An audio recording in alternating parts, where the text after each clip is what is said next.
29 नवंबर साल 2008 को मुंबई में हुए 26/11 के आतंकी हमले का ऑपरेशन समाप्त हुआ। 26 नवंबर से लगातार 60 घंटे तक चले इस हमले में 170 से ज्यादा लोग मारे गए और करीब 300 लोग घायल हुए, जिनमें कई विदेशी नागरिक और सुरक्षा कर्मी थे। पाकिस्तान से समुद्र के रास्ते आए 10 आतंकवादियों द्वारा मुंबई पर कायराना हमला किया गया। आतंकवादियों ने अपने AK-47 राइफल से जगह जगह अंधाधुंध गोलीबारी और हथगोलों के साथ मुंबई के Taj hotel, Oberoi hotel, Leopold cafe, Chhatrapati Shivaji terminus और नरीमन हाउस को निशाना बनाया। इस ऑपरेशन में NSG के कमांडो और अन्य सुरक्षा बलों ने अपने अदम्य साहस का परिचय देते हुए 10 हमलावरों में से 9 को मार गिराया। आतंकी अजमल कसाब को गिरफ्तार किया गया। आतंकी अजमल कसाब पर चले मुकदमे में सुप्रीम कोर्ट द्वारा उसे दोषी करार देते हुए 2012 में उसे फांसी दी गई।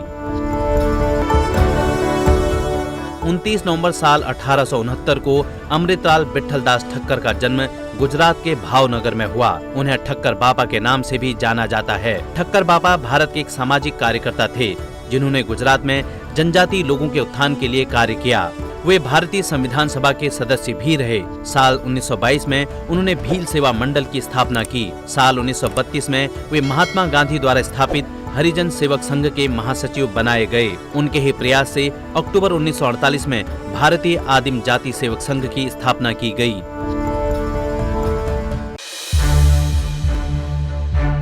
To watch more programs of Sunset TV, subscribe to our YouTube channel and don't forget to like and share them.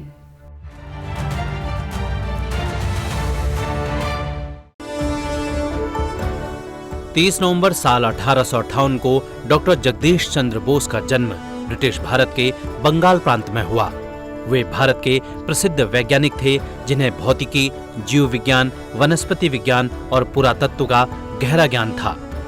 वे पहले वैज्ञानिक थे जिन्होंने रेडियो और सूक्ष्म तरंगों की प्रकाशिकी पर कार्य किया। साल 1917 में जगदीश चंद्र बोस को नाइटहुड की उपाधि से सम्मानित किया गया। सर जगदीश चंद्र भारत के पहले ऐसे वैज्ञानिक थे जिन्होंने एक अमेरिकन पेटेंट प्राप्त किया। उन्हें विज्ञान कथा साहित्य का पिता भी माना जाता है। 30 नवंबर साल 1888 को पंडित गेंदालाल दीक्षित का जन्म उत्तर प्रदेश के आगरा में हुआ। वे क्रांतिकारियों के बीच मासाब नाम से पहचाने जाते थे। क्रांतिवीर गेंदालाल ने न सिर्फ सैकड़ों छात्रों और नवयुवकों को स्वतंत्रता की लड़ाई से जोड़ा, बल्कि बिहार के 10 सरदारों में राष्ट्रीय भावना जगाकर उन्हें आजादी की लड़ाई के लिए प्रेरित किया। राष्ट्र प्रेम की दीक्षा और हथियार चलाने की शिक्षा देने के नाते उन्हें क्रांतिकारियों का द्रोणाचार्य भी कहा जाता है। इतिहास में उनकी पहचान मैनपुरी षड्यंत्र केस के सूत्रधार के रूप में होती है।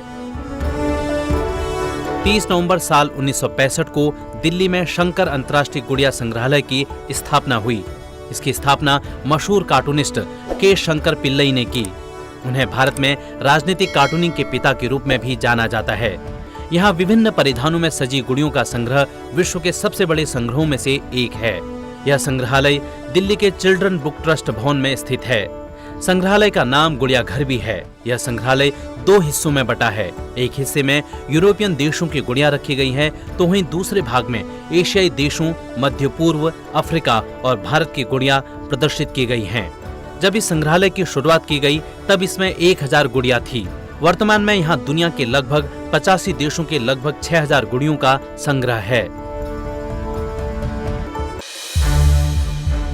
सनसेट टीवी के और भी प्रोग्राम्स देखने के लिए सब्सक्राइब करें हमारा YouTube चैनल और हाँ, इन्हें लाइक और शेयर करना ना भूलें।